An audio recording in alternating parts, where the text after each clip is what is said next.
ദൈവത്തിൻ്റെ സകലായുധവും. പിശാചിൻ്റെ ഉപായങ്ങളെ നേരിടുവാൻ ദൈവത്തിൻ്റെ സകലായുധവും ധരിച്ചു നിലകൊള്ളുവീൻ. 1. സത്യത്തിൻ്റെ കരധനുസ്സ്. സത്യത്തിൽ ഉറച്ചു നിൽക്കുക എന്നതാണ് ആദ്യത്തെ പ്രതിരോധം. വ്യാജവചനങ്ങൾക്കും കപടത്തിനും ഇടം കൊടുക്കാതെ ദൈവവചനത്തിൻ്റെ സത്യത്തിൽ നടക്കുക. ശത്രു നമ്മെ ആശയക്കുഴപ്പത്തിലാക്കാൻ ശ്രമിക്കുമ്പോൾ വചനത്തിൻ്റെ സത്യമാണ് നമ്മെ ഉറപ്പിക്കുന്നത്. 2. നീതിയുടെ കിരീടം. ഹൃദയം നമ്മുടെ ആത്മീയ ജീവിതത്തിൻ്റെ കേന്ദ്രമാണ്. പാപം ഹൃദയത്തെ മലിനമാക്കും. അതുകൊണ്ട് ദൈവത്തിൻ്റെ നീതിയിൽ ജീവിക്കുക. വിശുദ്ധ ജീവിതം പിശാചിൻ്റെ ആക്രമണങ്ങളിൽ നിന്നും സംരക്ഷണമാണ്. 3. സമാധാന സുവിശേഷത്തിൻ്റെ ചെരുപ്പുകൾ. സുവിശേഷം പങ്കുവയ്ക്കാനുള്ള തയ്യാറെടുപ്പാണ് ചെരുപ്പുകൾ.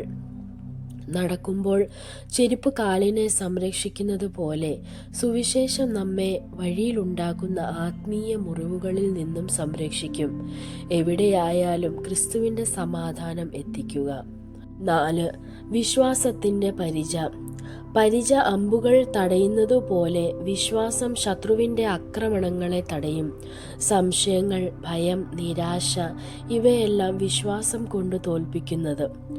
ദൈവം എന്നെ കൈവിടില്ല എന്ന ഉറച്ച വിശ്വാസം ആയുധമാണ്. 5. രക്ഷയുടെ തലക്കെട്ട്.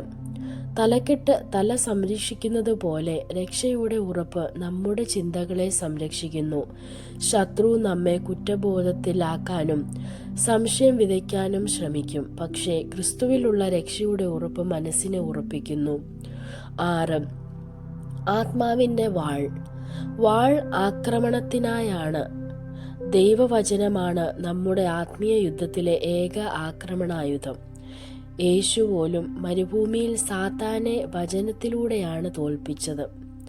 ദൈവത്തിൻ്റെ സകലായുധവും ധരിക്കണമെന്നത് ഒരു ദിവസത്തിൽ മാത്രം ചെയ്യുന്ന കാര്യമായിരിക്കില്ല. ദിവസേന പ്രാർത്ഥനയിലും വചന പഠനത്തിലൂടെ ആത്മീയമായി ശക്തരാകുക എന്നതാണ് അതിൻ്റെ അർത്ഥം. ക്രിസ്തീയ ജീവിതം ഒരു ആത്മീയ പോരാട്ടമാണ്. പക്ഷേ ദൈവം നൽകിയ ആയുധങ്ങൾ കൊണ്ട് നാം വിജയികളായിരിക്കും. ദൈവം നിങ്ങളെ അനുഗ്രഹിക്കട്ടെ.